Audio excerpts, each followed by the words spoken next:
News 18 के digital platform पर आपका स्वागत है। और आज जो आप ये पॉडकास्ट देखेंगे या ये जो चंक देखेंगे, इसके बाद आपको पूरे वॉर जोन का अपडेट मिल जाएगा। ख़ास तौर पर किस किस को लेकर हम चर्चा करने वाले हैं वो बता दें। शुरुआत इजराइल से होगी। इजराइल, ईरान, अमेरिका, क्या कुछ इनके दिमाग में चल रहा है और दिमाग से ज़्यादा ज़मीन पर क्या कुछ चल रहा है, यानी वॉर जोन का पूरा अपडेट हम आपको देंगे। इसके अलावा चर्चा इस बात पर भी होगी कि रूस और यूक्रेन में किस तरह की स्थितियाँ हैं। बहुत सारे अपडेट वहाँ पर आ रहे हैं। हमला किया गया, मेरा ख्याल है सूमी शहर पर भी हमला कर दिया गया। लेकिन शुरुआत दरअसल इजराइल से करेंगे और उससे पहले भी छोटी सी किस्सा गोई हो जाए ज़रा। फिल्म शोले आपको याद होगी। फिल्म शोले में एक गाना है, ये दोस्ती हम नहीं तोड़ेंगे। और आपने देखा होगा धर्मेंद्र हैं, अमिताभ बच्चन हैं, किशोर कुमार मन्ना डे की आवाज़ है। उसमें एक पिक्चराइजेशन आपने देखा होगा, गाड़ी और गाड़ी में ट्रॉली लगी होती है, फिर वो ट्रॉली बीच में टूट जाती है, मतलब अलग हो जाती है। यहाँ तक तो सब कुछ ठीक है। बाद में आकर वो ट्रॉली फिर जुड़ जाती है। लेकिन वॉर जोन और ख़ास तौर पर अमेरिका जब हो तो उसकी ट्रॉली, चूँकि गाड़ी अमेरिका चला रहा होता है, वो किससे अपनी ट्रॉली को जोड़ेगा, ये अमेरिका के ऊपर होता है। क्या इजराइल के साथ भी ऐसा ही कुछ हुआ है? आपके साथ मैं हूँ ललित प्रजापति और चर्चा हम इसी को लेकर शुरू करेंगे। इजराइल के साथ जिस तरह से घटनाक्रम हुआ, ओवल हाउस में हुआ, हो सकता है नेतन्याहू का मन कर रहा हो वो ज़ख्मी दिल के गाने सुने पर उन तक लिरिक्स ना पहुंच पा रही हो। तो आज पूरे वर्ल्ड का अपडेट हम शुरू करेंगे वॉर जोन का ख़ास तौर पर। लेकिन शुरुआत कहाँ से करेंगे? इजराइल से। चलिए अब विदेश को और करीब से समझेंगे, ख़ास तौर पे war zone. Ankur Tyagi sir हमारे साथ आ चुके हैं और सर के साथ ही हम ये सारे वॉर जोन के अपडेट को लेकर। लेकिन सबसे पहला एंगल जो हमारा होगा, ईरान, इजराइल और अमेरिका, बड़े तेज़ी से बदलते घटनाक्रम, बड़ी तेज़ी से बदलती दोस्ती, इन सब के बीच सर सबसे पहले तो वहाँ का अपडेट क्या कुछ मिल रहा है? अच्छा ललित, मैं आपसे सवाल पूछना चाहूँगा कि दुनिया में आप लड़ाई करवाना चाहते हैं? चारों तरफ लड़ाई, मतलब कि कतई नहीं है, शांति की बात नहीं, कोई प्यार मोहब्बत की, घूमना फिरना कुछ नहीं, सिर्फ लड़ाई चाहते हैं आप? नहीं। बेसिकली देखिए, जो इस वक्त मौजू है पूरी दुनिया का वो लड़ाई का ही है। हाँ, चाहे वो टेरिफ वॉर हो, वो भी एक लड़ाई है, और चाहे वो रशिया और यूक्रेन की लड़ाई हो, या फिर ईरान और अमेरिका के बीच में जो तल्खी है वो एक लड़ाई में तब्दील हो सकती है। हमास और इजराइल की लड़ाई पूरी दुनिया देख ही चुकी है। और कभी कभी चीन भी धमकी देता है ताइवान को कि देखो तुम्हारे F-16 जो है उनको मैं अपने J-16 से J-22 से ट्रैक कर सकता हूँ। तो ये पूरी दुनिया में अगर हम बात करें तो ऐसा ही वार जोन ही है। तो सबसे पहले हम बात कर लेते हैं ईरान और अमेरिका की। दरअसल ईरान और अमेरिका के बीच में काफ़ी दिलचस्प बातचीत हो रही है और हो सकता है कि शायद मामला बन भी जाए और बिगड़ भी जाए, क्योंकि अमेरिका और ईरान के बीच में जो बातचीत है वो इनडायरेक्ट है। बीच में उसमें एक बिचौलिया है, और बिचौलिया कौन है? ओमान। ठीक। तो ओमान में बातचीत हुई, कल बातचीत हुई। ओमान में बातचीत होने के बाद अमेरिका ने कहा कि आपके जो न्यूक्लियर इनरिचमेंट प्रोग्राम है, यानी कि जो आप यूरेनियम का संवर्धन कर रहे हैं परमाणु बम बनाने के लिए, हम उस पर बातचीत करेंगे। ईरान का कहना ये था कल भी बातचीत में कि यूरेनियम के अलावा बाकी चीज़ों पे भी बात कर लें, क्योंकि ईरान पे इस समय ज़्यादा सैंक्शंस हैं, आर्थिक प्रतिबंध हैं, तो उन आर्थिक प्रतिबंधों पे भी बात कर लें। तो अमेरिका ने उसमें ज़्यादा दिलचस्पी नहीं दिखाई। उसने साफ साफ कहा कि जो बातचीत होगी अब 19 तारीख को, उसमें सिर्फ़ और सिर्फ परमाणु रिएक्टर्स का जो इस्तेमाल है वो पूरी तरह शांति प्रयासों के लिए हो, साथ ही जो उनकी स्क्रूटनी है वो पूरी दुनिया के लिए खोली जाए, अगर इस चीज़ को ऐसे लेना है। और नहीं तो ट्रंप धमकी दे चुके हैं 2-3 बार कि अगर आपने अपना परमाणु कार्यक्रम बंद नहीं किया तो हम आपके ऊपर बम डालेंगे। ठीक। अब ईरान ने भी धमकी दी है कि अगर आप ऐसा करेंगे तो हमारे पास भी सोफिस्टिकेटेड टेक्नोलॉजी है, हमारे पास भी रडार है जिस पे F-35 आपके दिखाई दे जाएंगे, हमारे पास भी वो सारी चीज़ें मौजूद हैं जिसमें हम GPS लॉक कर देंगे, आपके विमान आएंगे ईरान में तो रास्ता भटक जाएंगे, ये ईरान ने दावा किया है। और आपकी इतनी टेक्नोलॉजी का उतनी बड़ी हैसियत नहीं है, ईरान दावा करता है, जो आप हमें बार बार धमकी दें। तो ये अपडेट है ईरान और अमेरिका की बातचीत का। अगली जो बातचीत है 19 तारीख को, वो ओमान में नहीं होगी। अमेरिका ने कहा है कि वो किसी वेस्टर्न कंट्री में होगी, और उस कंट्री का नाम क्या है उस पर अपडेट नहीं आया है। बट लेट्स सी, हमें ईरान के विदेश मंत्री और अमेरिका के जो सेक्रेटरी हैं, स्टेट ऑफ सेक्रेटरी, अब देखते हैं 19 तारीख को ये बातचीत कहाँ होती है।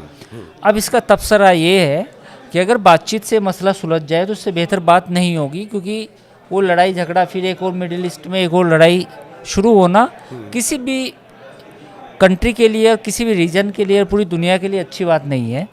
बट ये निर्भर करेगा इन दोनों ही मुल्कों के रवैये के ऊपर।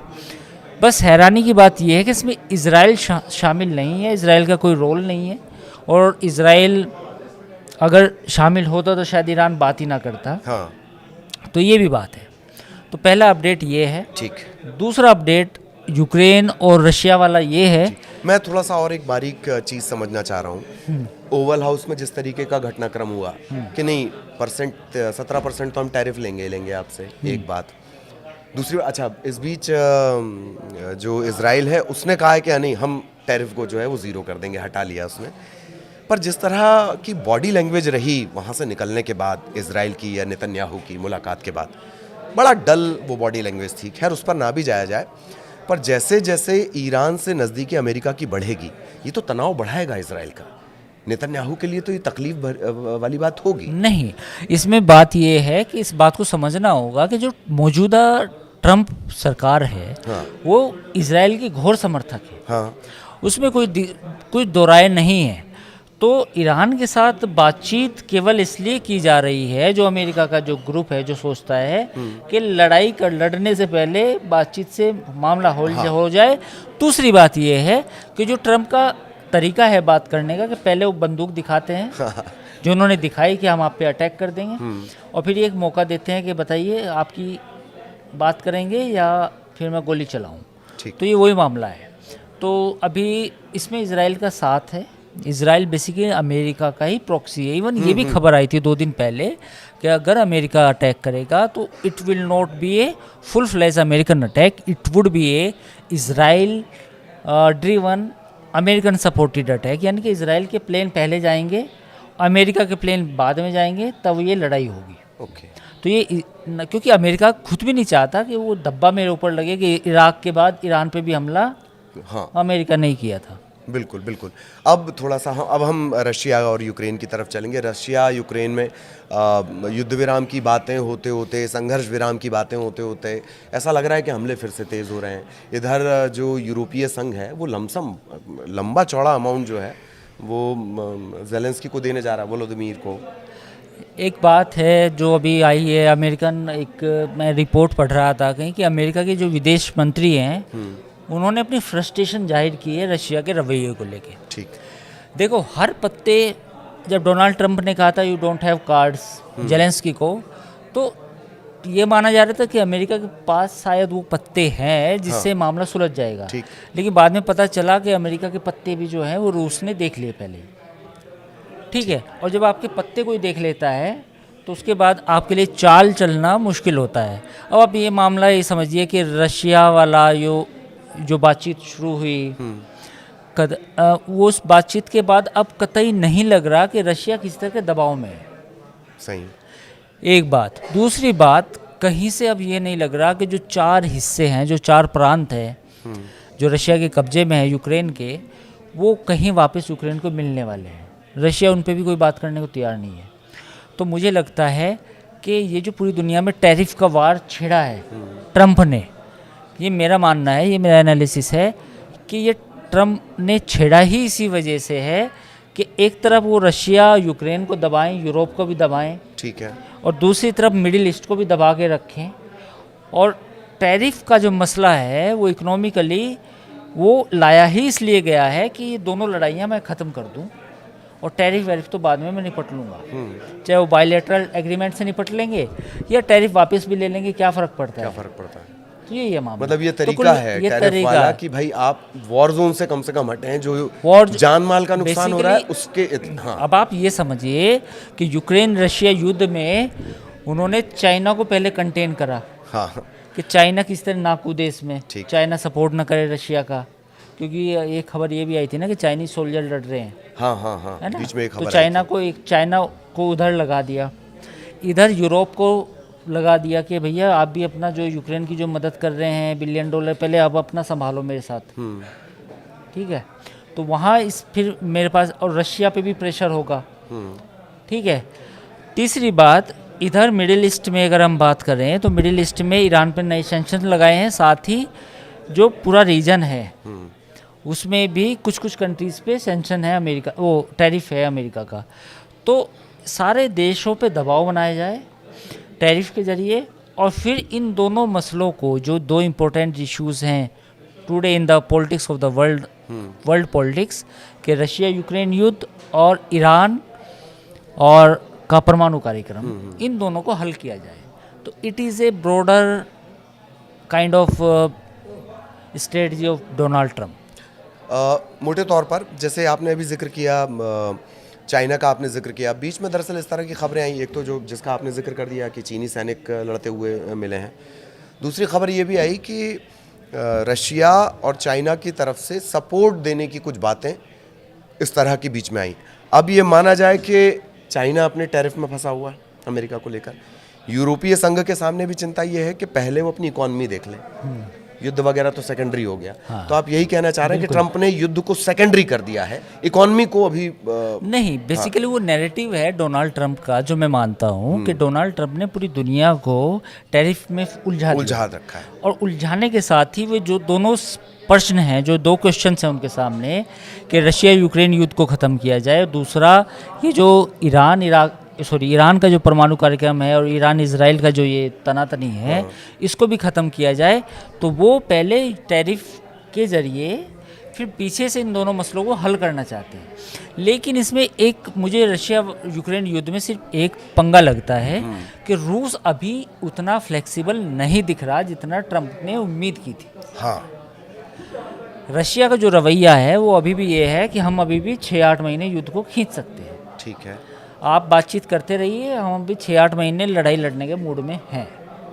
लेकिन शुरुआत में जब अमेरिका आया तो मतलब बहुत कॉन्फिडेंट कि भाई मैं तो बात कर लूंगा और ये युद्ध रुक जाएगा, रशिया पे इसका असर नहीं आया। फिर आपने एक बात और भी बोली है कि भाई पत्ते उसने देख लिए, पत्ते आपने दिखाए भी कहीं ना कहीं कि ट्रंप जिस तरह जेलेंस्की के साथ व्यवहार किया, वो कहीं ना कहीं उसका कहीं ना कहीं असर तो होना ही था।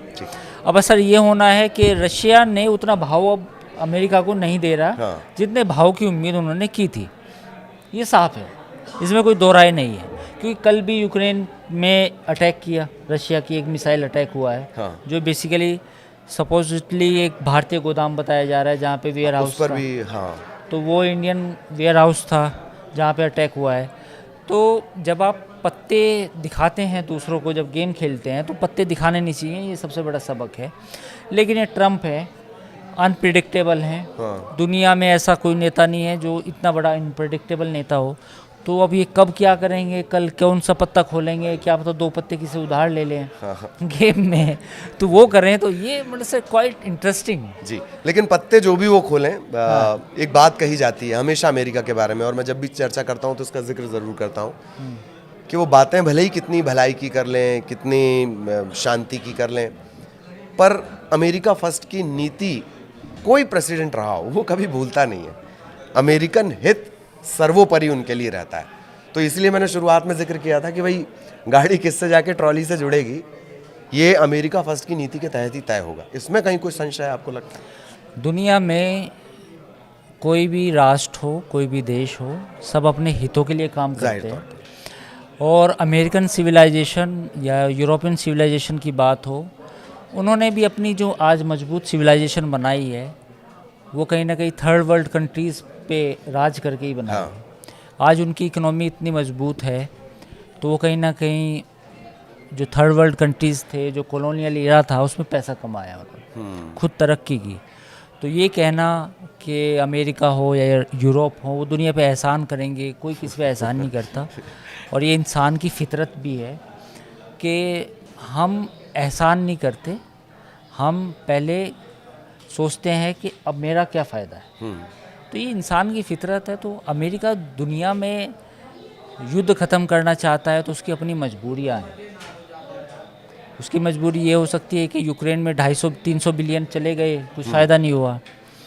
ईरान में इसलिए युद्ध ख़त्म करना चाहता है क्योंकि पता है कि ईरान के पास अगर परमाणु बम आ गया तो फिर पूरा मिडिल ईस्ट का पूरा गेम चेंज हो जाएगा। हाँ, सऊदी अरब जो उनका सबसे जिगरी दोस्त है, जिगरी है, हाँ।